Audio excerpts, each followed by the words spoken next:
Welcome everyone. This is a weird setting that I'm in, but I'm away and Brian's away. So you got me coming home from the beach actually. I'm on vacation. Brian's on vacation with his wife and daughter. So feel free to comment. Let us know where you're tuning in from. Last week, if you were tuning in, you heard Brian interviewing Kevin Christensen, who was that was an awesome interview. I thought so. He's a great guy. Today we're going to be talking about professional tenants. If you've been in this business long enough, you've come across them. And if you don't know what they are, I'll let you know. They know the ins and the outs. They can stay in a property for sometimes more than a year even and have you foot the bill while they're using the system. And they just know how to do that. I got stuck with one that was a nightmare, and it was in the city of Philadelphia, and they used every organization within Philly to be able to stay in the property forever. I finally, and I'll explain to you how I ended up getting them out. But first, let's talk about how you avoid these guys. The first thing you want to do is, I know we talk about it all the time, but you need to screen your tenants. Often these professional tenants will have evictions, but they'll have every excuse in the book and it'll sound really convincing. So don't even fall for that.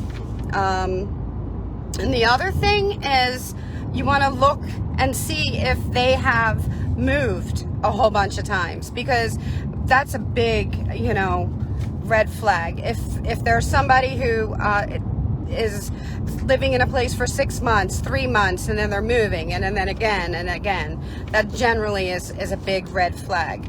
And then how do we avoid these? Well, one of the ways is you want to get to know these applicants. So like I said before, you want to screen them. You want to do your due diligence. You want to visit their rentals if you can, find an excuse, go to see them.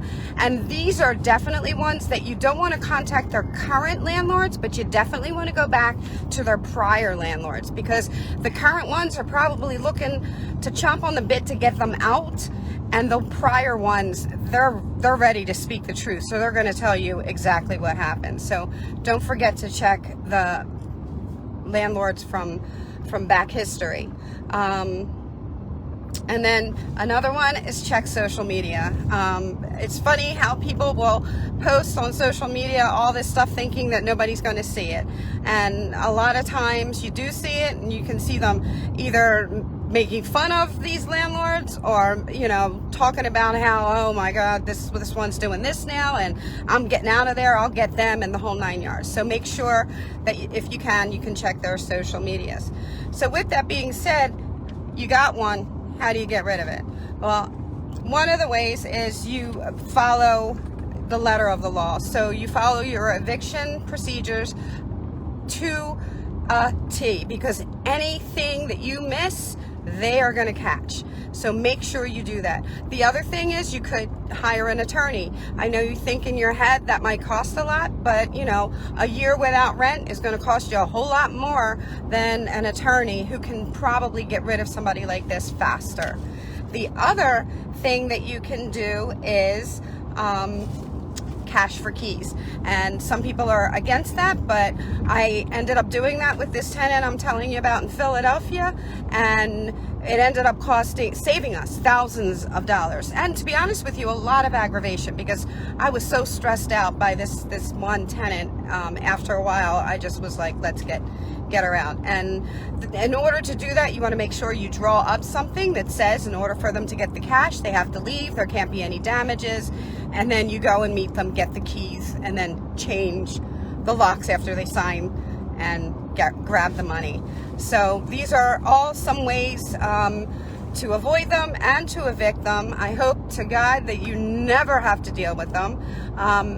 We are putting a link in the chat that will take you to a pretty good article all about these professional tenants. And as you know, Spark Rental offers free eviction forms, and we also have a really good tenant screening service.